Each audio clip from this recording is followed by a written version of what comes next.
And here we are, Lord.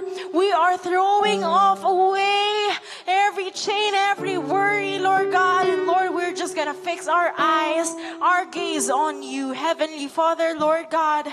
We pray to you today, thanking you for this wonderful and beautiful day, Lord God. Lord, we pray that you will be in the midst and you will be the center of everything that's gonna happen in this place and in our lives today, Lord God. Be the center and be magnified in our lives. In Jesus' name we pray, and everybody will say, Amen. Hallelujah. Come on. Let us all praise the Lord. Lord, here we are. We are ready. We are looking forward to an encounter with you.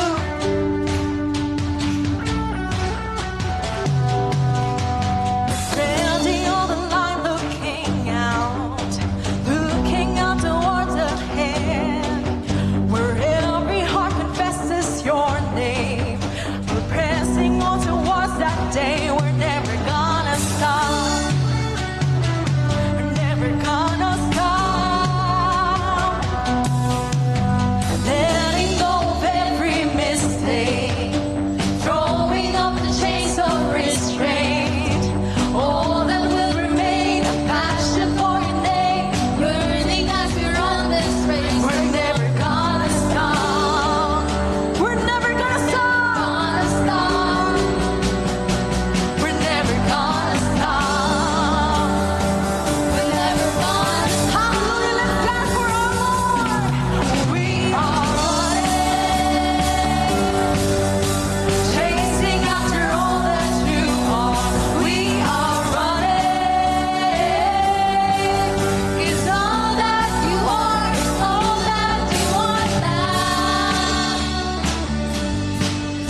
in this place, Lord.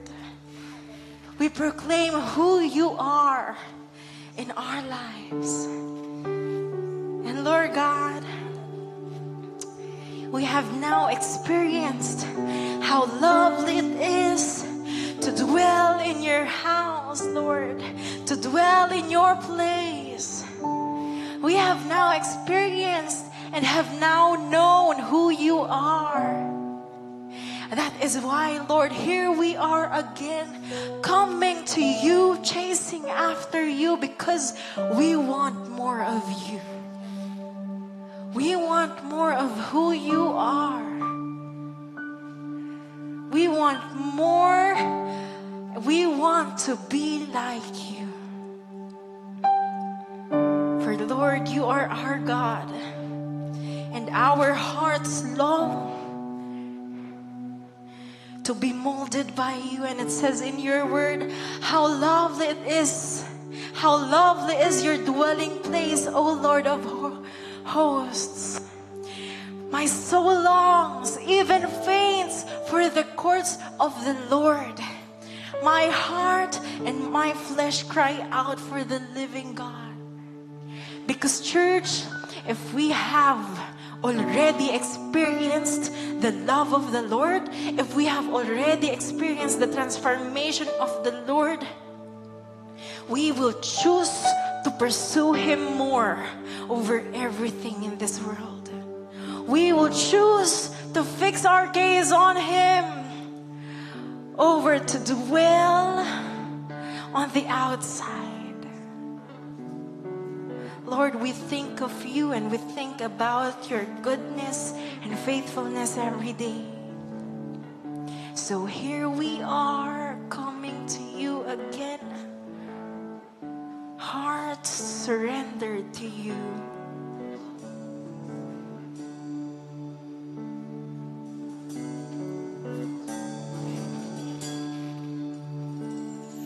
You gave your life for me, nailed to the cross, you crucified all my sin and shame.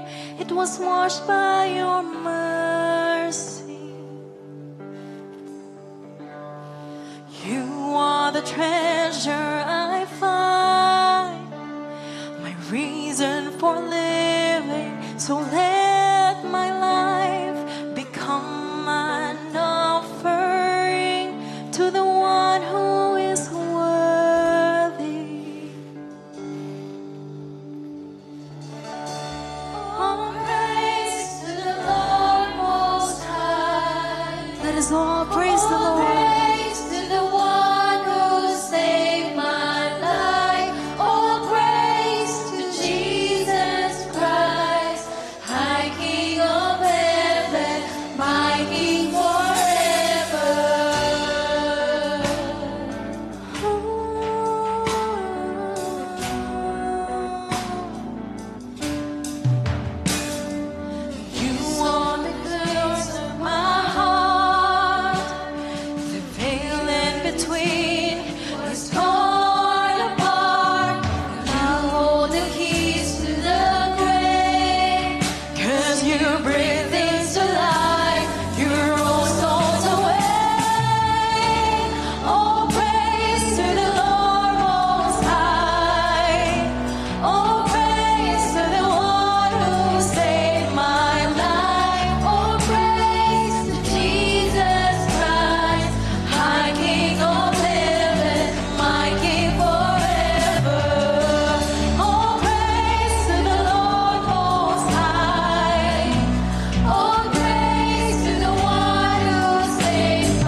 Lord, we gaze upon the beauty of your name. Lord, tunay nga na ikaw ay totoo, ikaw ay tapat at ikaw ay nag-iisa. That is why here we are, looking only to you, worshiping only your name, God. And this is our prayer, Lord God, that nothing and no one will ever replace you in our hearts and in our lives, God. You will remain to be the only one we adore, the only one we praise, the only one we honor, and the only one we give reverence to, Lord God. Lord, be lifted up and teach us once again, Lord God, and may your powerful words speak to each and every heart in this place, Lord God. That we will choose not just to listen, but we will choose to obey and live by it. Lord, we give you all the glory alone. We magnify you in this place and in our lives, God. To you be all the glory. In Jesus' name we pray, and everybody will say, Amen and amen. God bless everyone, and you may now be seated.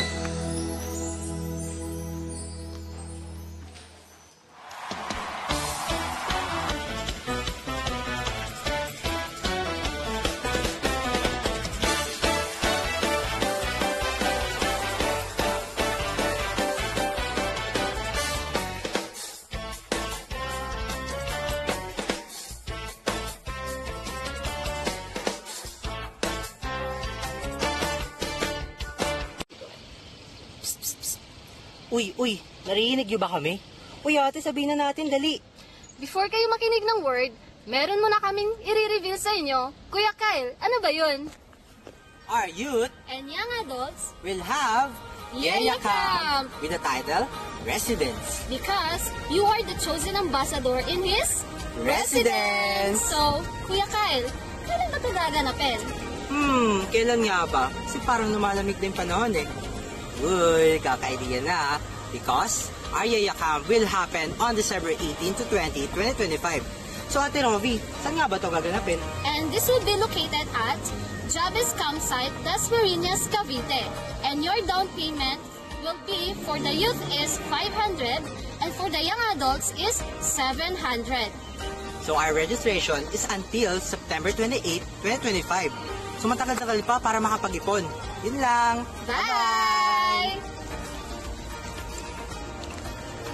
Uy! Interested? Siyempre, meron kaming booth doon para makapag-register ka na. And for more inquiries, makakapagtanong din kayo doon. So yun lang. See you there! Bye-bye! We are the people of the Lord.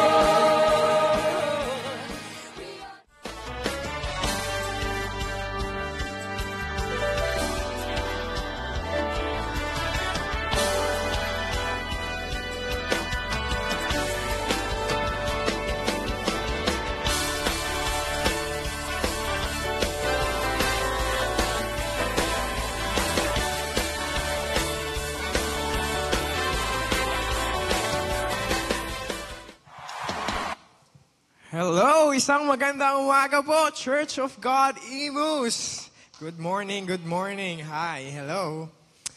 Napakaganda po ng umaga ngayon, ano po? Hindi maulan, maliwanag. Kasi kahapon, dumidilim na naman. Grabe naman itong ulan na to. Ngayon po, today, gusto ko po kayong tanongin, blessed po ba kayo? Yes, praise the Lord. Meron po akong tanong. Tayo po ba ay nakaranas na, or nakapag-join, nakagawa na ba tayo ng activity na nung una akala natin madali lang? Parang simple lang naman, parang kayang-kaya, pero kalagitnaan ang hirap-hirap pala. Halimbawa, siguro sinubukan na nating mag-hiking. Sino pong nakapag-hiking na dito? Kala mo madali lang, di ba? Lakad lang naman yun. Bakit? Nag-stairs naman ako araw-araw. Or siguro mag-solo trip sa ibang bansa. Di ba? Siyempre, gusto nating mag-travel. Solo trip. Or maybe nag-try tayo ng bagong sports. Nag-long ride tayo, mag-bike. Simple lang naman yun, pedal-pedal. Pero kung hanggang Ternate, hanggang Maragondon, yung babaikin natin, di ba? Or fun run. Usong-uso po yung pagtakbo ngayon, oh. Sino dito nakapag-join na ng fun runs? Sa'yo mag-fun run kasi nga fun eh. Di nga. Parang hindi ko nakikita yung fun sa di ba? Akala mo madali sabi, athletic naman ako nung kabataan ko eh. Okay pa naman ako. Malakas pa naman ako. So, sali tayo.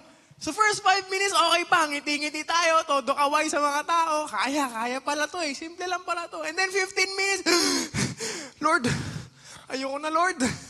Pwede ba magangkas na lang? Grabe. So, alam niyo po ba, bakit ko sinasabi itong tungkol sa mga activities na ito? Kasi, yung buhay ng isang Kristiyano, parang ganun po. Diba? At first, diba, nung nakakilala tayo kay Jesus, diba, wow, excited tayo, nag-aapoy, Lord, hallelujah, praise the Lord. Hindi matigil sa boses natin, thank you, Jesus. Tapos, after a while, pag dumating na yung challenges, dumating yung trial sa buhay natin, Lord, parang hindi ito yung na-expect ko, Lord. Pwedeng next time na lang, Lord.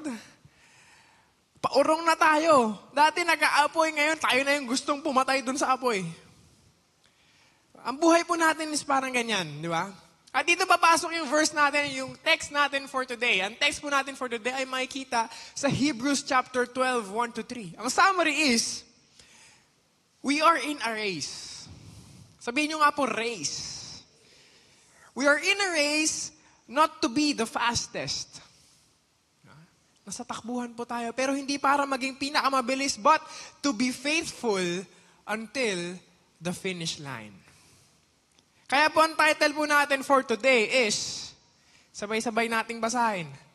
Tara, marathon. Wow, may sapatos ka na ba kapatid? Kasi tatakbo tayo. Tatakbo tayo patungo kay Jesus.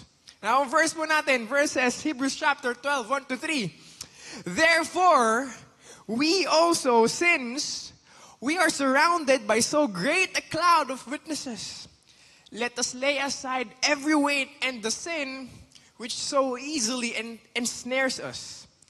And let us run with endurance the race that is set before us.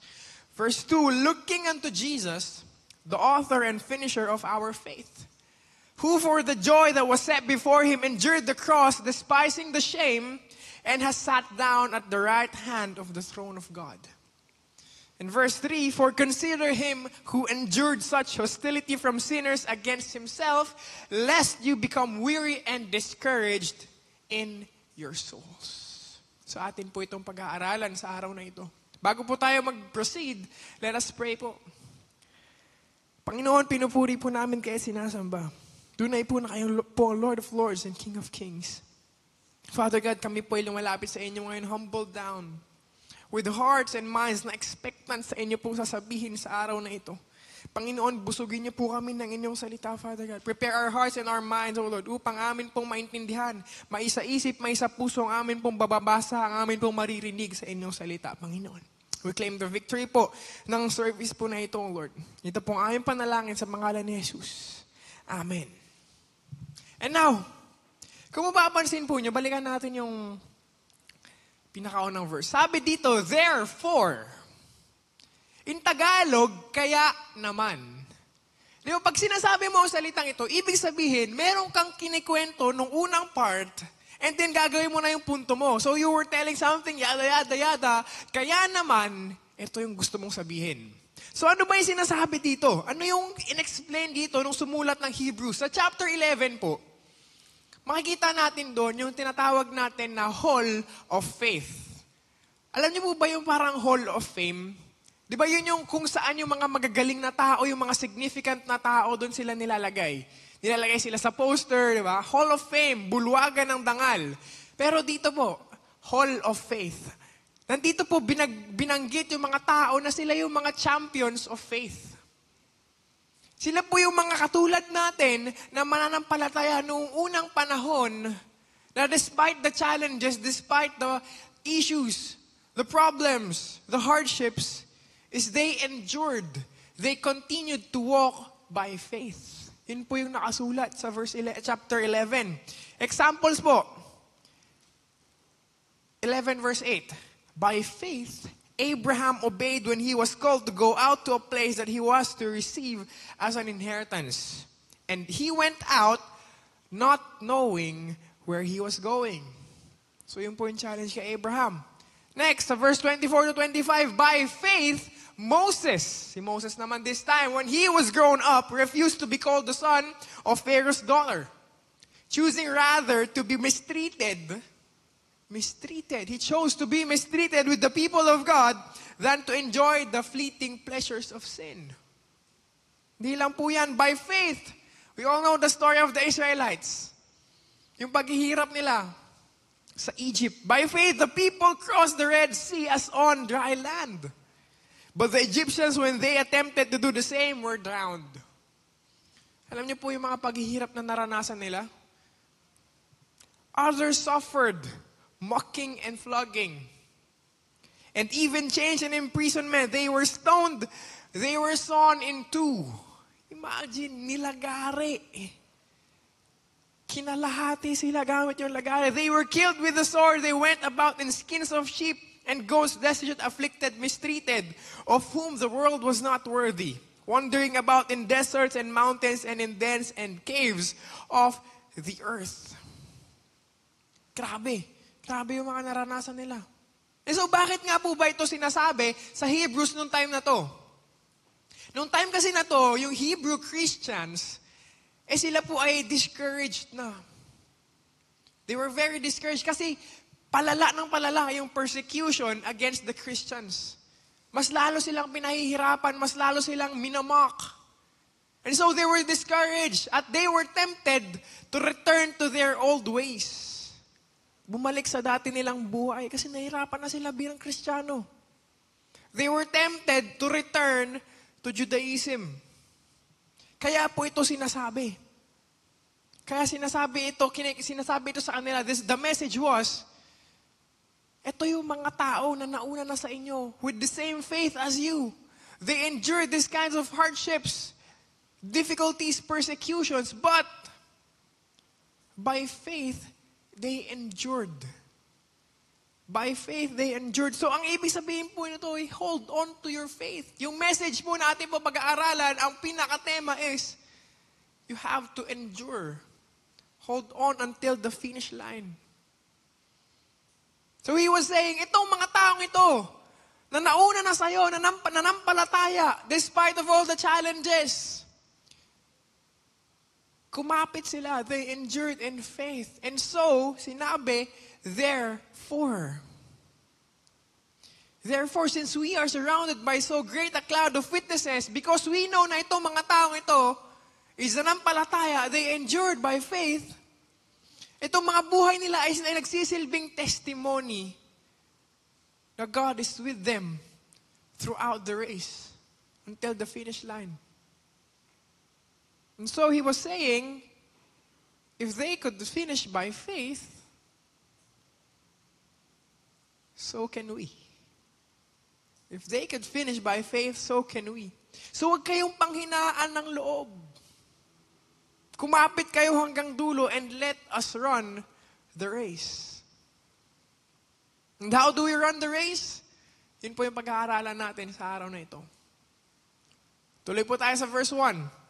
Sabi dito, di ba? Therefore, we also, since we are surrounded by so great a cloud of witnesses, ang gagawin natin is, let us lay aside every weight and the sin which so easily ensnares us. Let us lay aside. Notice, kung papansinin niyo po, magkahiwalay na binanggit yung weight and sin. Bakit hindi sinabi lang na lay aside every sin? Pero magkahiwalay na sinabi, weight and sin. Yes, sin can hold us back, pero meron pong mga bagay na maaring hindi kasalanan, pero mga sagabal sa buhay natin. Hindrances that hinder us from coming to God, from running the race effectively, from doing the will of God. Kapatid, meron bang sagabal sa buhay mo? Tingin ka nga sa katabi mo. Sana hindi sila. Sana hindi sila yung sagabal sa buhay mo. You see, the battle is not always between right and wrong. yung pagpipilian po natin hindi always between God and sin. Sometimes, the choice is between something that could hinder us, that could slow us down, that could stop us, or something that would be beneficial para sa atin. That would be meaningful. May kabuluhan sa buhay natin. So it's not necessarily negative. It's not necessarily, maaring it could be harmless, pero it slows us down. Pinipigilan tayong lumapit sa Diyos, mag-grow in faith. Pinipigilan tayong mas makilala ang Diyos. So kapatid, is there a weight in your life? Spiritual weight, mental weight, emotional weight, physical weight. I'm kidding. If there is a weight in your life, lay it aside. Sabi dito. Siguro nung sinabi natin na lay aside the weight, yung mga bagay na sagabal sa buhay natin, may pumasok na sa isip natin. Kung ano yung sagabal na yun. Kung ano yung nagpapabagal sa atin. That takes most of our time. Sabi po sa 1 Corinthians 10 verse 23, I have the right to do anything you say, but not everything is beneficial. I have the right to do anything, but not everything is constructive. Pwede mong gawin lahat. Go, sige. Pero hindi lahat ay may ambag sa buhay mo. Hindi lahat ay makatutulong sa'yo. Friends, how much hours do we have in a day? We have 24 hours. How much time do we spend on social media? Nagsuscroll lang walang katapusan. Sa content, sa reels, sa 7-second videos. Parang kumunoy Pag nagsimula ka na, hindi ka na matigil. How much time do we spend on other things na walang kabuluhan? Hinahabol natin yung feel-good hormones, dopamine high. Pero dahan-dahang inuubos yung oras natin. Dahan-dahang sinisira yung pananaw natin sa buhay. 24 hours. Sabihin natin, kung normal kang tao, you sleep 8 hours a day. Opo, hindi po normal kapag less than 8 hours or more than 8 hours. Hindi po maganda sa kalusugan natin yun. 8 hours a day. Tapos sabihin natin, you work 8 hours a day. Nag-aaral ka 8 hours a day. So 8-16. Meron ka na lang 8 hours sa isang araw. Sabihin natin, magpe-prepare ka pa, kakain ka 4 hours, 3 or 4 hours, o meron ka na lang 5 or 4 hours remaining. Bumabiyahe ka pa. What if sa Manila ka nagtatrabaho, sa Manila ka nag-aaral, for 3 to 4 hours din, ilan na lang yung natitira sa araw mo? 2 hours, 3 hours, 1 hour? Gagamitin mo pa ba yun sa social media? Gagamitin mo pa ba yun sa mga walang kabuluhang bagay? Use our time wisely, mga kapatid. Our time is fleeting. Hindi mo alam, sa mga susunod na araw, mahina na yung tuhod mo. Hindi mo alam, sa mga susunod na araw, wala ka ng oras para gawin yung mga ginusto mong gawin nung time. Diba? Or it could be your work. Maybe we spend too much time on our work, wala na tayong time for God. Or it could be your friends. Friends that don't point you to God.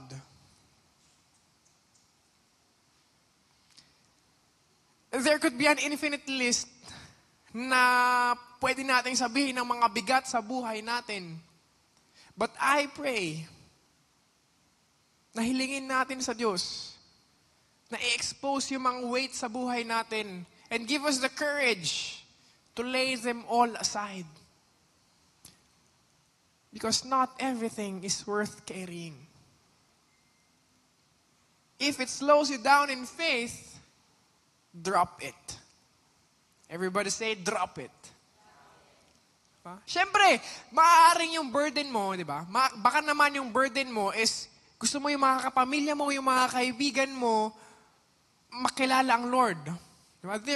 Burden mo yun, pero hindi yun yung burden na ile-let go mo. Hindi sila yung bibitawan mo kasi that is a burden na worth it buhatin. You gotta choose. Ano ba yung worth it na buhatin? Again, that is our mission. So choose the burden that you're gonna carry. Hindi yung mga walang makabuluhang bagay. And so, puntahan natin yung second part. The sin, which so easily ensnares us. Ensnare, ano bang ibig sabihin ng ensnare? Ensnare is to catch or as in a trap or get control of something or someone. It traps you. It catches you. It controls your life. So simple enough, sabi, lay it aside. Lay it aside. Let go of the sins. Gaano man ito kalala, small or big. Delikado man to, malala man to, or small lies, or white lies. You have to let it go. You have to throw it off. Sabi sa Ephesians chapter 4, verse 22 to 24, you were taught, with regard to your former way of life, to put off your old self, which is being corrupted by its deceitful desires. To be made new in the attitude of your minds, and to put on the new self, created to be like God in true righteousness and holiness. To put off the old self. Put on the new self. Friends, when you decided to follow Jesus, when you decided na maniwala at magtiwala kay Jesus, binago ka na. Sabi sa salita ng Diyos, you were crucified with Him. And it is no longer you who live, but Christ lives in you. So hindi na po pwede ang old self. Hindi ka na pwedeng magtampisaw sa kasalanan. Tama na ang kamunduhan. Tama na ang pag-satisfy sa sarili. You have to lay it all aside. Di ba? Nag-decide ka na eh. You decided to follow Jesus. Hindi ka naman pinilit. Hindi ka naman hinawakan ng baril sa harap. Maniwala ka na kay Jesus. Hindi naman ganun yung ginawa sa kanya eh. You decided. So sagarin mo na. Isagad mo na. All in, all out ka na dapat kay Jesus.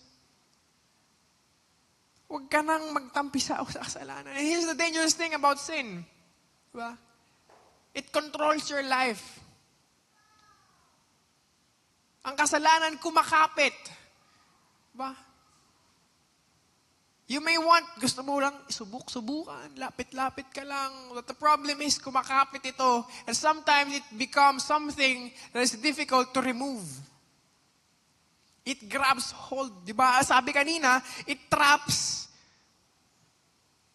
Hinuhuli. Sabi mo, tampisaw ka sa kasalanan, di ba? Sabi mo, nandun ka lang sa environment. Nakikisama ka lang, pero hindi ka nakikisa. Nakikipaglaro ka lang sa temptasyon. And then suddenly, oops. Wala na. Nahuli ka na. Sabi mo, malakas ako, kaya ko to, kaya kong tiisin. And then suddenly, you're stuck. You're stuck sa kasalanan. You're filled with guilt. Hindi mo alam kung paano makabalik, hindi mo alam kung paano makaalis. Kabilin-bilinan kasi ni Lola, di ba? Huwag uminom ng serbesa. Pero kahit madapa ka man, kapatid, while you're running the race and you get stuck, it's very important for us to know this. May good news ang Diyos para sa'yo. Ano yung good news? Na kahit matigas yung ulo mo, kahit marupok ka, tingnan mo nga yung katabi mo, sana hindi sila marupok. Na kahit you grieve the Holy Spirit, the Lord is gracious. It says in 1 John 1:9, if we confess our sins, He is faithful and just and will forgive us our sins and purify us from all unrighteousness. If we confess our sins. Now, yung mga tao po sa Hebrews 11, yung mga binanggit sa Hebrews 11, they were not blameless. Nor did they not commit any sin. Some of them, they fell. nadapa. Nagkasala at nadapa. But by God's grace, they were forgiven and they were restored. Nakatayo ulit sila and they were able to finish the race. So here's a very great reminder for each and every one of us. God's grace picks you up when sin knocks you down. God is gracious. Sige po, palakpakan po natin ang Diyos. Hallelujah. And now, of course, kahit nag-gracious ang Panginoon, ang kasalanan po ay may consequence. So, wag na sana nating balik-balikan. Alam mo nang may kaparusahan eh, wag mo nang babalikan. Alam mo nang masakit. Alam mo nang red flag, wag mo nang balikan. Grabe ka naman, kapatid. So tuloy po tayo. And let us run with endurance. Endurance. Endurance po ay kailangan para sa ating pagtakbo. Yung ginamit po na Greek word dito ay hupomone. O ang ibig sabihin, ay hindi ibig sabihin nito na yung endurance is mapagtiis ka lang. Natatanggapin mo lang, uupo ka lang, magtitiis ka lang, tatanggapin mo lang yung mga dumating sa'yo. No. Ang ibig sabihin po ng hupomone is this. It means facing challenges head on and overcoming them. It's a steady and determined spirit na hindi hinahayaang itulak siya paalis sa takbo na kanyang tinatakbo. It means being able to stand up even underneath the heavy load of trial, persecution, adversity, trouble, and pain. Yan po ang endurance. You're able to stand up. You're able to continue running kahit napakahirap. Yan ang endurance. So hindi pwedeng pakyut ka lang. Hindi pwedeng putyo-putyo ka lang.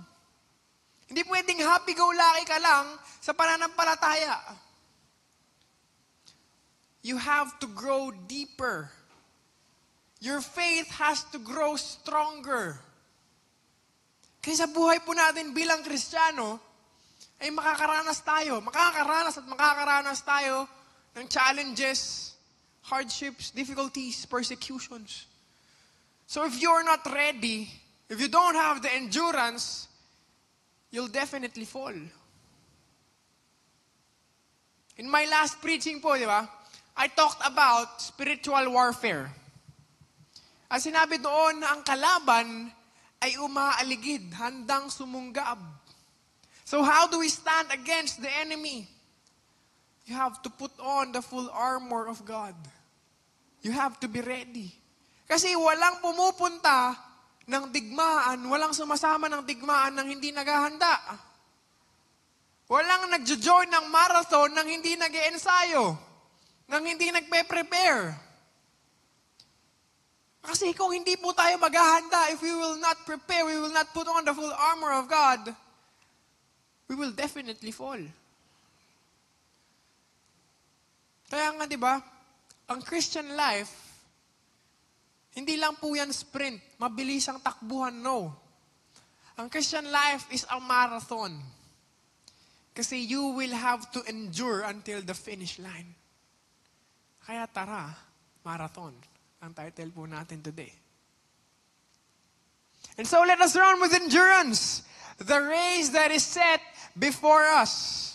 Ano ibig sabihin? The race that is set before us. Ibig sabihin po, tayo po, ang bawat isa sa atin ay merong particular na race kung saan tayo tinawag ng Diyos. We each have a different race. Yung takbo ko ay maaaring iba sa takbo mo. Yung takbo mo ay maaaring iba sa takbo ng ibang tao. Kasi God personally called us and our each different races. We can't run anyone else's race. We can't run the race that we wish we were running. Alam niyo po, God knew us even before we were born. Sabi po sa salita ng Diyos, before I formed you in the womb, I knew you. So before we were born, alam na ng Diyos kung ano yung magiging strengths natin. Alam na yung magiging weaknesses. Alam na yung magiging character natin. So with that in mind, is He set a path specifically for us. Kung saan alam niya na tayo ay magiging effective, kung saan alam niya na magiging tayo ay productive, where we will bloom, at kung saan magagamit niya tayo to bless the lives of other people with the skills, talents, and capabilities na ibibigay niya sa atin. So your race, kapatid, is made specifically for you. Stop comparing others with others. Hindi pwede yung, Lord, siguro mas makakapagsilbi ako kung ganun din yung buhay ko. Lord, siguro makakapagbigay ako kung ganun din kalaki yung sweldo ko. Meron kang 10 tupa, pero nangangarap ka, Lord, siguro kung meron akong 1,000 na tupa, makakapagbigay ako sa'yo. Hindi po ganun, kapatid. You have to focus on your path. Whatever you're given, you have to appreciate it and do what you will with what you have. Lord, dapat yung mindset natin, Lord, gusto kong makapaglingkod sa'yo. Ano ang dapat kong gawin? Help me, God. Lord, gusto kong makapagbigay. I pray that you give me a generous heart. Open my hands. Hindi yung maiinggit ka pa sa iba, hindi yung magko-compare ka pa sa iba. You see, yung mga tao po sa Hebrews 11, they each have their different races. And sa bawat race nila, they faced many trials, difficulties, persecutions, temptations. Sometimes, they stumbled. Nadapa sila. Pero nakatayo sila and finally, they finished the race. However, unfortunately, marami pong nagsasabing believer sila. Marami nagsasabing, Lord, Lord. But they still fall. Ang malungkot, hindi na po sila tumayo muli. They left for good. There are those na may look very spiritual. Mga mukhang very anointed. They look very connected sa Lord. Devoted, committed. Wow! Bakit ganun sila tignan? Pero, they are very weak in faith. Pero they are driven by emotions. They focus on themselves and so they fall. Masama po doon. Hindi po sila ulit nakakatayo. Hindi na sila bumabalik.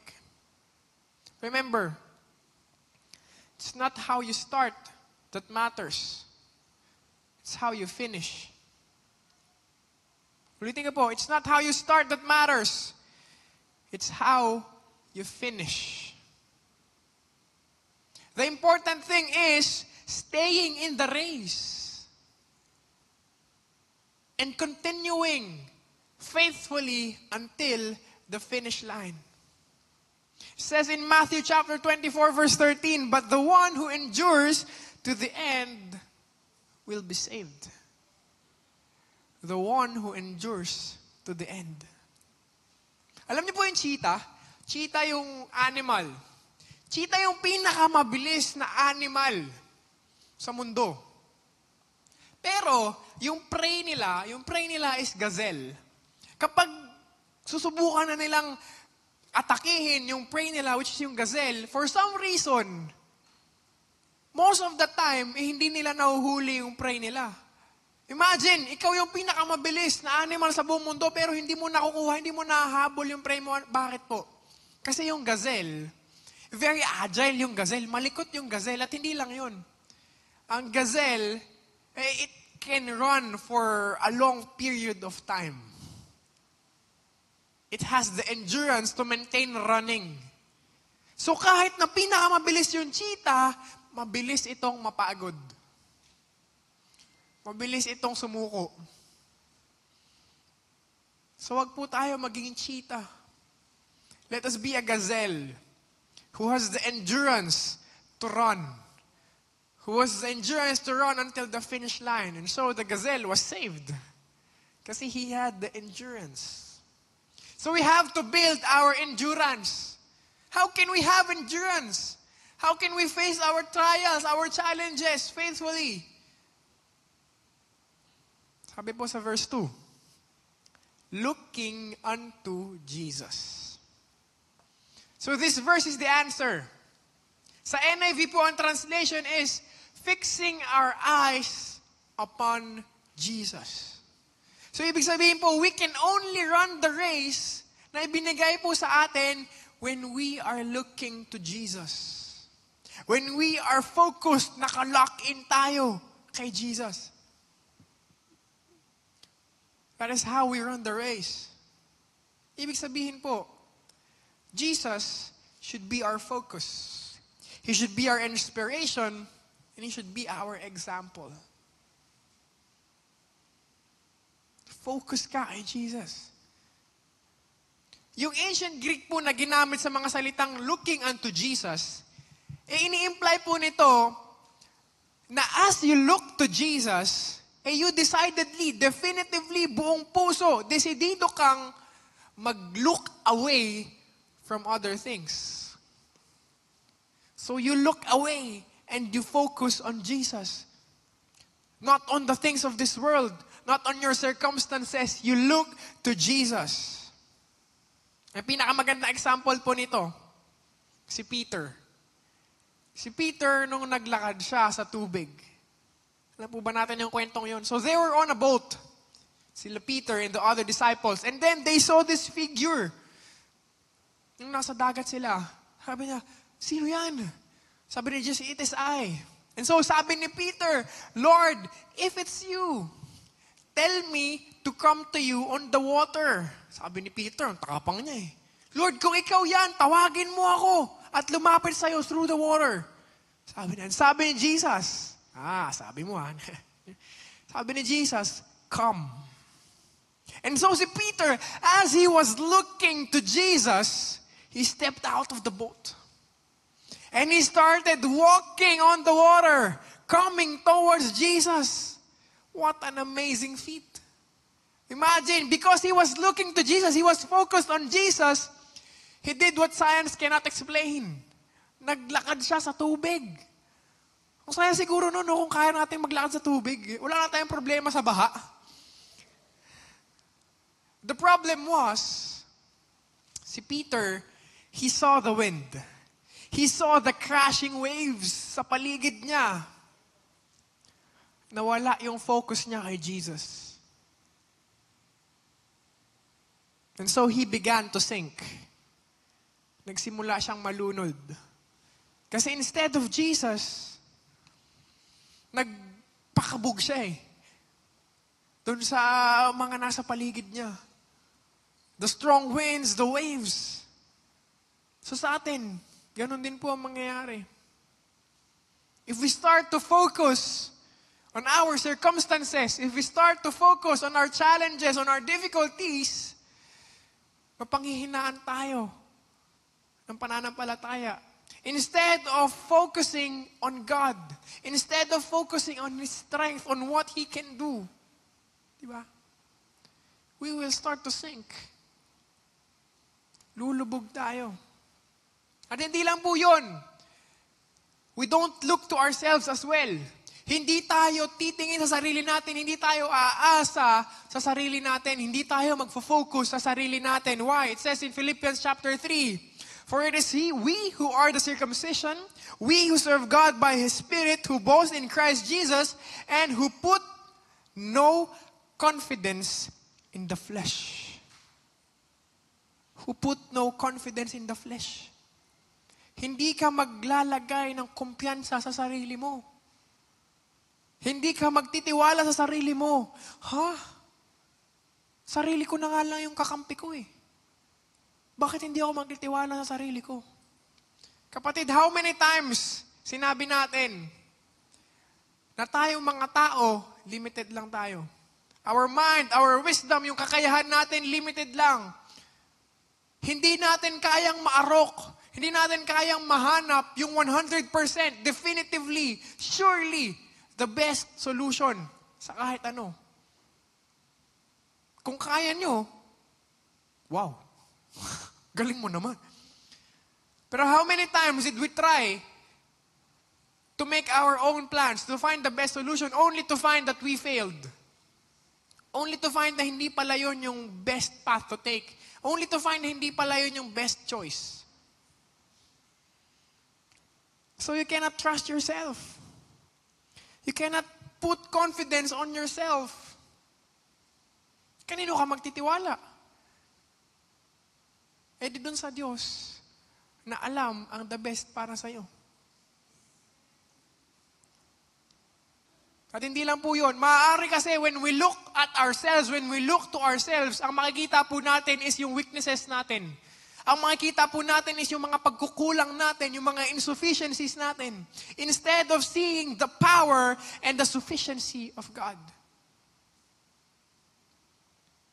And that's why we get discouraged. So I tell you this. Stop staring at your weakness. Start staring at His strength. Huwag ka mag-focus doon sa pagkukulang mo, doon sa mga kakahihiyan na ginawa mo. Yung mga makakapagpaganon sa'yo sa kama, ba't ko ba ginawa yun? I'll cringe. Stop focusing on those things. You have to get your eyes off yourself. Get your eyes off your failures, off your weaknesses. At i-direct mo yung paningin mo sa Diyos na magbibigay sa'yo ng lakas. Sa Diyos na sasama sa'yo na lakarin ang buhay na ito triumphantly according to His will. Get your eyes off yourself. Bakit? Kasi what you fix your eyes on will direct where your feet will go. Diba? Kung dito ka nakafocus, dito ka nakatingin sa failures mo, sa mga weaknesses mo, malamang doon ka rin papunta. Malamang yung mga susunod na pangyayari sa buhay mo ay filled with weaknesses, filled with failures. But when you focus on Jesus, the one who has overcome it all, the one who gives us strength, wisdom, makakaasa ka. And ang mga susunod na yapak mo sa chapter ng buhay mo will be filled with victories. So fix your eyes on Jesus. And kung papansinin niyo po, di ba, sabi doon, look, hindi sinabi doon na look at. Ang sabi doon, look unto. Look to. Kasi pag look at, ibig sabihin, titignan mo lang. Walang anything else. Para ka lang tumitingin ng artwork. You look at it.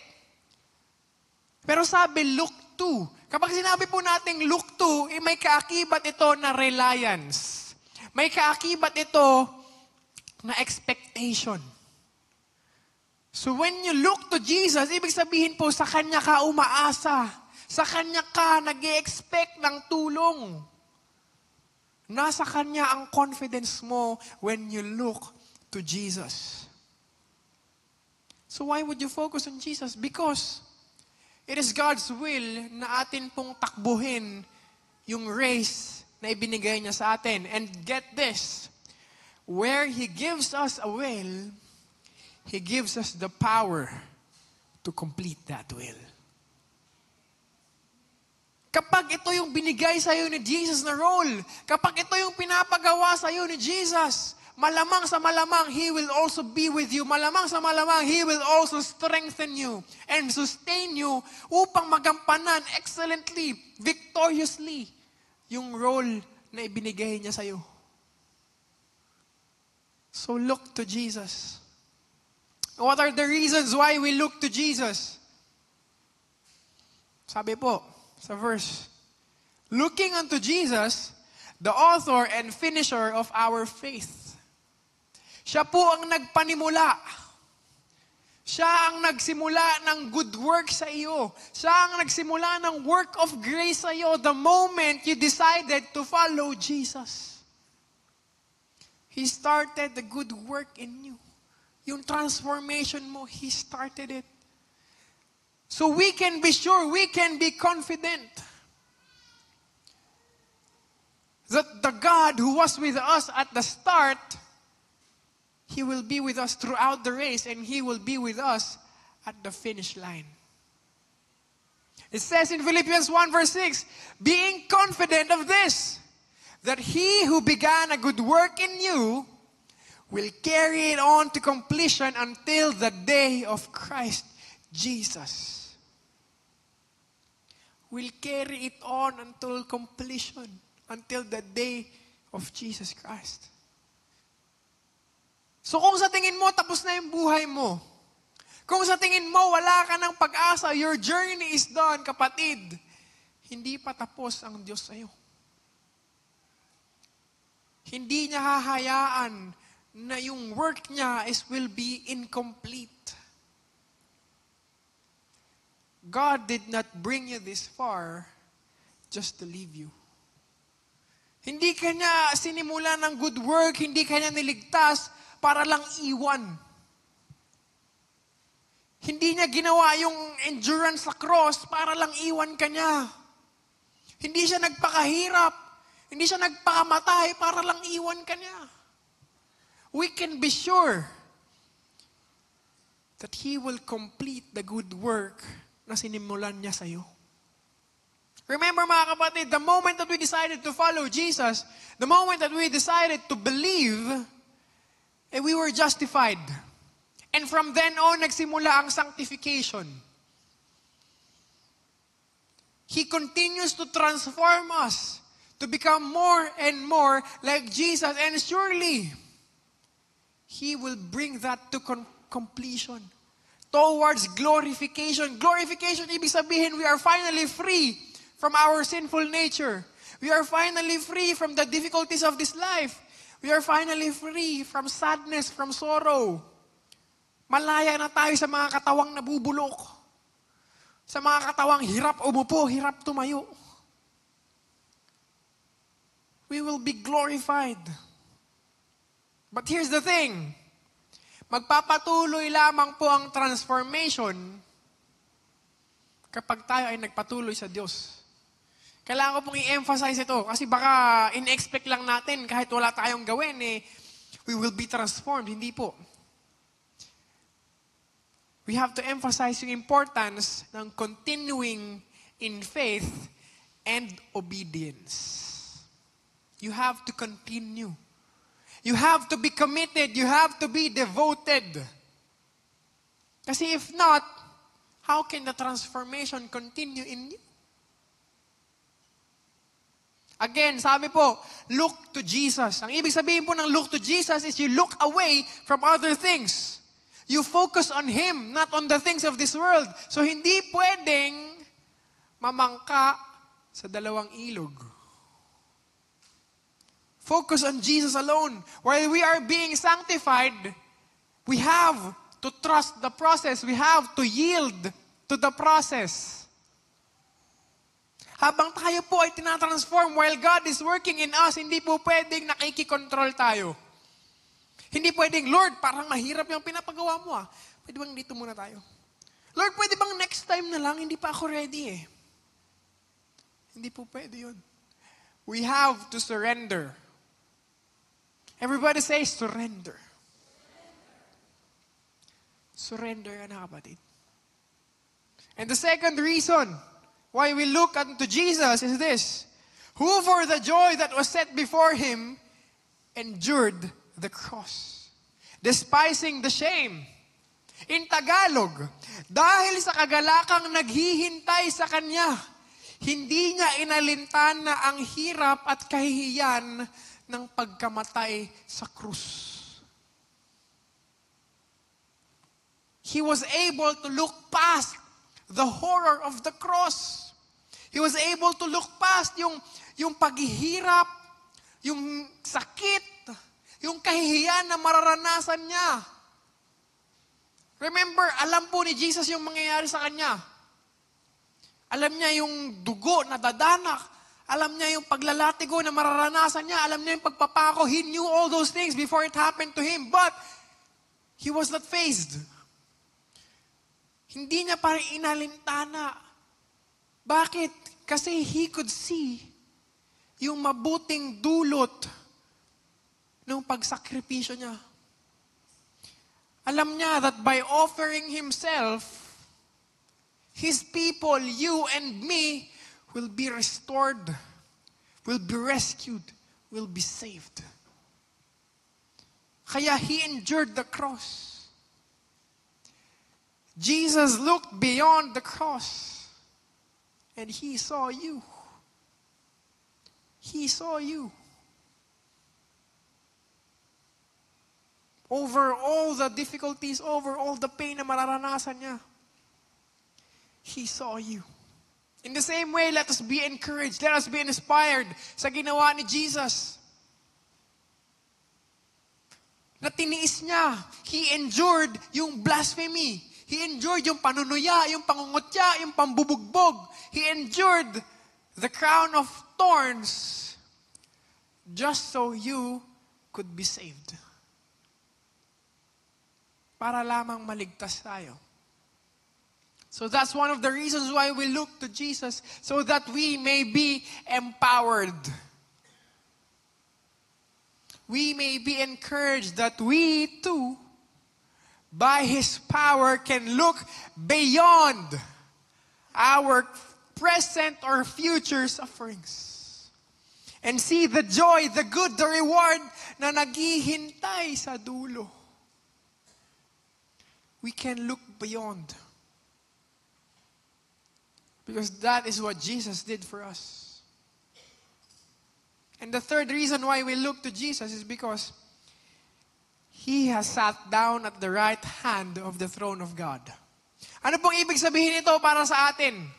Tayo po mga believers, diba? When we decided to follow Jesus, His Spirit, the Spirit of God, began to dwell in us. So ibig sabihin, the Spirit of the one who is seated at the right hand of God is in us. Ibig sabihin, in His name, we have the power to overcome. We have the power to endure. Because the Spirit of God is in us. So hold on to your faith, kapatid. Look to Jesus. Look to Jesus. And on our last verse, it says here, "For consider Him who endured such hostility from sinners against Himself, lest you become weary and discouraged in your souls." In Tagalog, upang hindi kayo panghinaan ng loob, isipin ninyo ang kanyang pagtitiis sa matinding paghihirap. Knowing na tayong mga nananampalataya sa Kanya ay we are following the footsteps of Jesus, and we will be encouraged. Why? Because number one, alam ni Jesus ang pinagdadaanan natin. In fact, naranasan niya yung nararanasan natin, so He can relate to you. Alam niya yung hirap na nararanasan mo right now. So He knows what you need. He knows.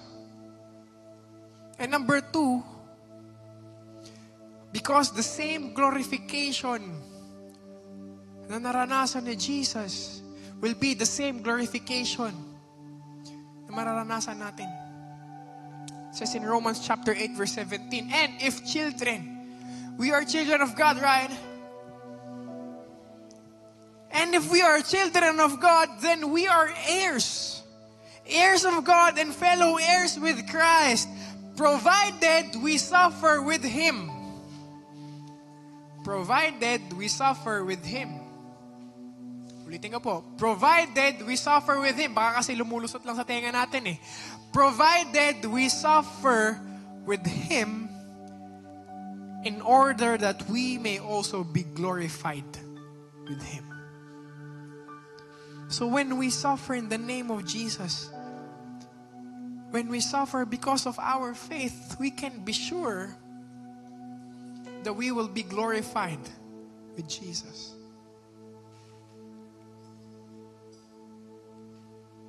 Last preaching po ni Pastor Homer, Sinabi niya doon na we learn na kapag tinawag ka ng Diyos, huwag ka nang mag-wait lang. You have to act now. You have to answer the call. You have to run the race. You have to join the race now. And as we run the race, remember this. We are not called to simply start the race. We are called to finish it. At hindi lang basta tapusin. We are called to finish it faithfully. Sige po, palakpakan po natin ang Diyos. You see, yung mga witnesses na binanggit sa Hebrews 11, hindi lang po iyon mga kwento para ma-inspire tayo. Ang mga buhay po nila ay patunay that our God, He sustains His people. He strengthens His people. Ordinary people na nakakaranas na extraordinary challenges. He is the extraordinary God who will be with His people to carry them, to bring them towards victory. Yun po ang patunay that our God is faithful. Our God is with us. But hear this. You cannot run the race with endurance if meron ka pang mga daladalang bigat. If meron ka pang daladalang mga kasalanan na ayaw mong bitawan, na dapat manatagal mo nang nilay aside.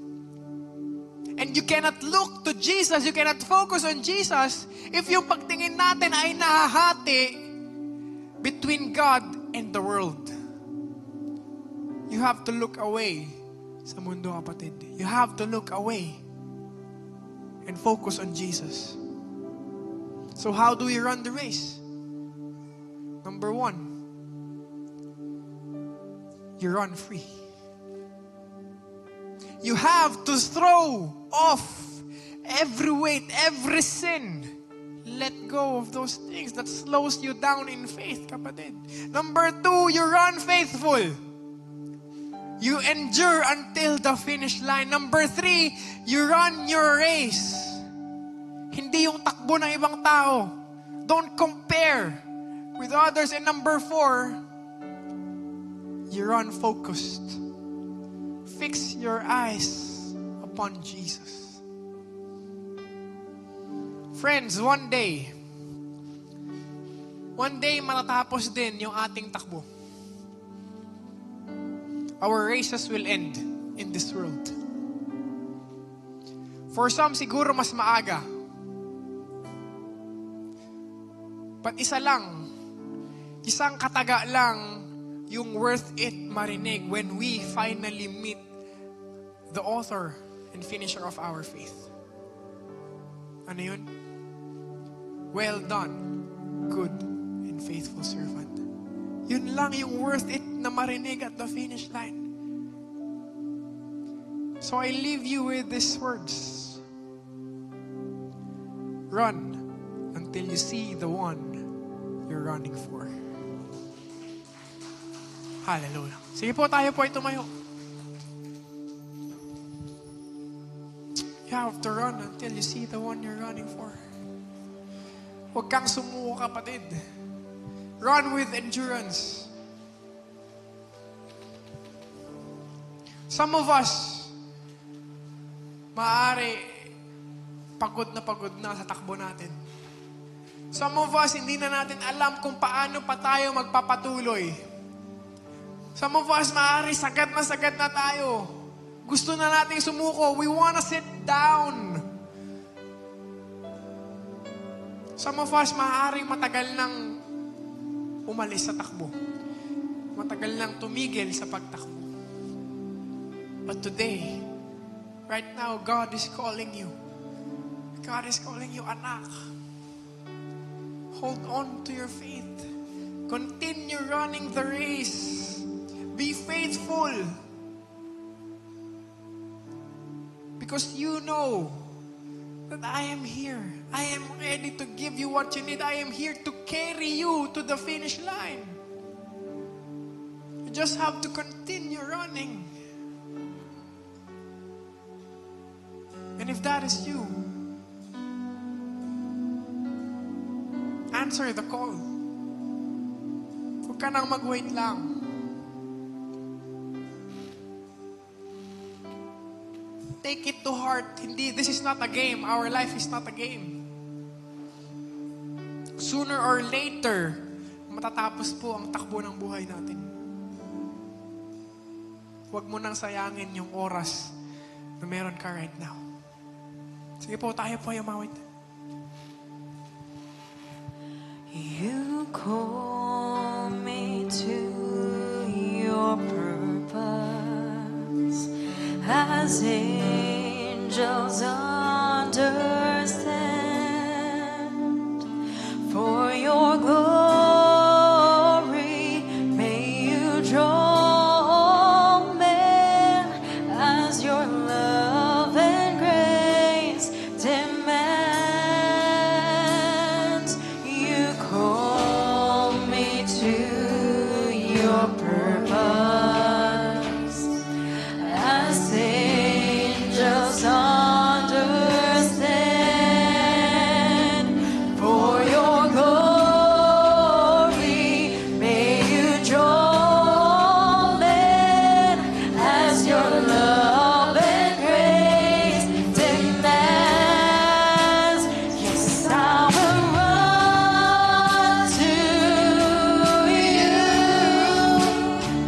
to your words of truth, not by might, not by power, but by the Spirit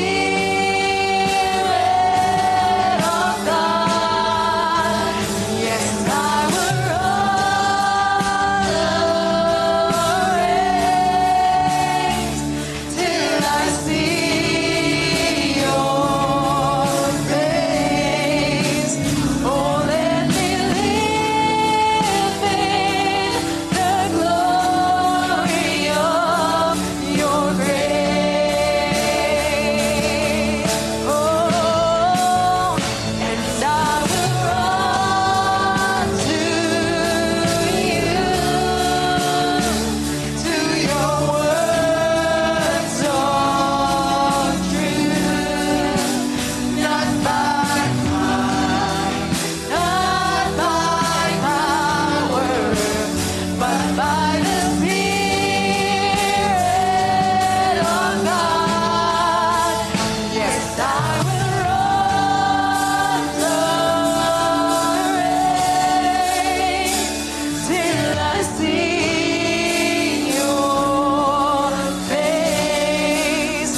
Oh, let me live in the glory of your grace.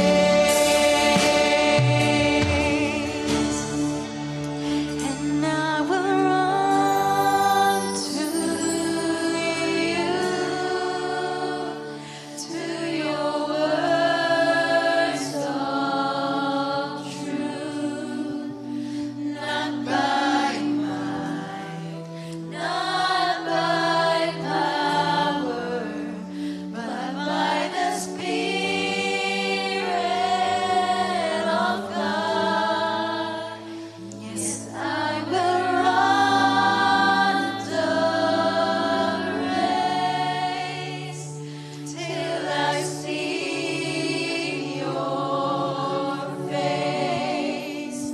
Oh, let me live in the glory. Oh, let me live in the glory. Oh, let me live in the glory of your grace. Hallelujah. Hallelujah. Yes, Lord, I want to run the race. Lord, I want to run to you. want to answer your call. I want to answer your call. Lord, hindi ko to kaya. Not by might, not by power, but only by your Spirit, God. So, Father, we look to you. We look to you. We focus. We fix our eyes on you, God.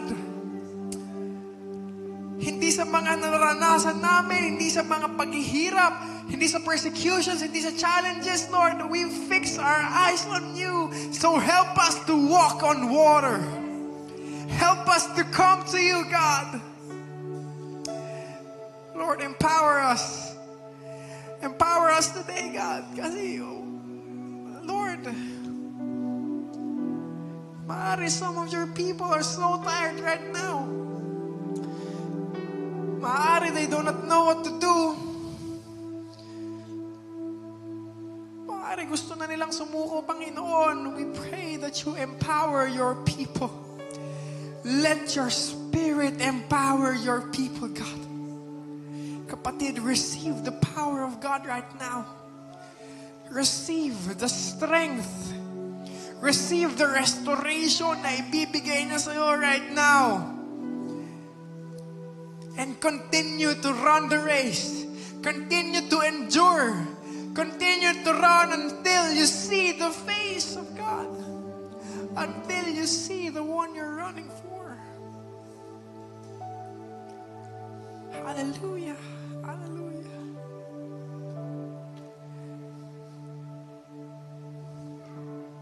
Oh Lord, thank you. Thank you that you are good. Thank you that you are faithful. Thank you dahil alam mo ang nararanasan namin. Thank you that you know us. You knew us even before we were born and still you know us now. Alam mo ang kailangan namin.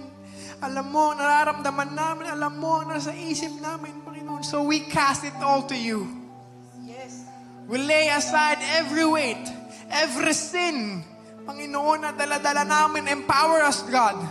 Give us the courage to let go of the things that hinder us from coming to you. The things that slow us down, Panginoon. Binibitawan na namin ito in the name of Jesus. Binibitawan na namin ito and we step on it. Wala na itong kapangyarihan over us. Wala na in the name of Jesus. In the name of Jesus. And Father God, strengthen our faith. Strengthen our faith upang kami ay makatakbo focused on you. Upang makatakbo kami with endurance. Kahit ano ang dumating sa buhay namin, makakatakbo kami.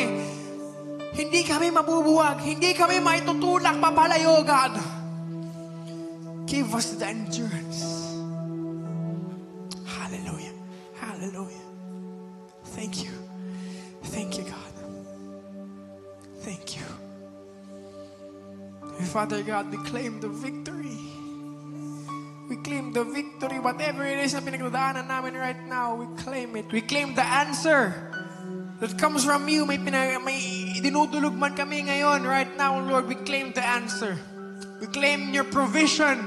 We claim your sustenance sa amin po mga buhay. In the name of Jesus, we will be victorious in the name of Jesus. Father God, marami pong salamat sa inyo pong salita sa umagang ito.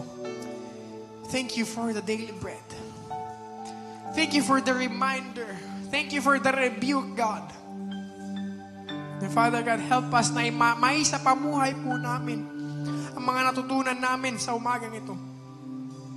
Maidala po namin ito sa labas. Wherever we go, hindi lang po maiiwan dito po sa sanktuaryong ito. Allow us to shine with the light that comes from you, God. At makita po sa amin po mga buhay ang kabutihan mo, ang katapatan mo, ang pag-ibig mo, Panginoon. At kapag nakita kami ng ibang tao, Panginoon, they will be drawn to you. They will be pointed to you, Panginoon. Use our lives, Panginoon. Use us today. Marami pong salamat. And Father God, tinataas din po namin sa iyo ang amin po mga ikapo, Panginoon. Lord, we give them back to you as our act of faith, as our act of love. Because you have been good to us. You have been faithful to us. Bless your people, Panginoon. Ang bawat source po ng income nila, O Lord, i-bless mo po ito. Fill them, O Lord, with your blessings upang patuloy po kami makapagbigay sa inyo. Patuloy din po kami makapag-bless ng ibang tao. Thank you, God. And Father God, sa amin pong pansamantalang paghiwa-hiwalay, I pray na samahan niyo po kami. Send your angels to be with us. Cover us with the most precious blood of Jesus, Panginoon. Upang walang kahit anong gawa ng kalaban na makalalapit sa amin in the name of Jesus. In the name of Jesus. And Father God, allow me to bless your people, O Lord. Bless them. Every aspect po ng kanila pong buhay. Sa pamilya, sa trabaho, sa school, sa whatever it is, sa mga kaibigan, Panginoon, sa negosyo. Bless them, God. Bless them. In the name of Jesus. Marami pong salamat, Panginoon. Ito po ang aming panalangin sa pangalan ni Jesus. Amen. And amen. God bless you po, everyone. See you sa ating other services. Praise the Lord. And again, inviting you po sa ating prayer meeting every Wednesdays at 7 p.m. And again, inviting you po sa ating youth camp na magaganap this December 18 to 20. Registration is now open. God bless everyone and please support our Praise Cafe. God bless.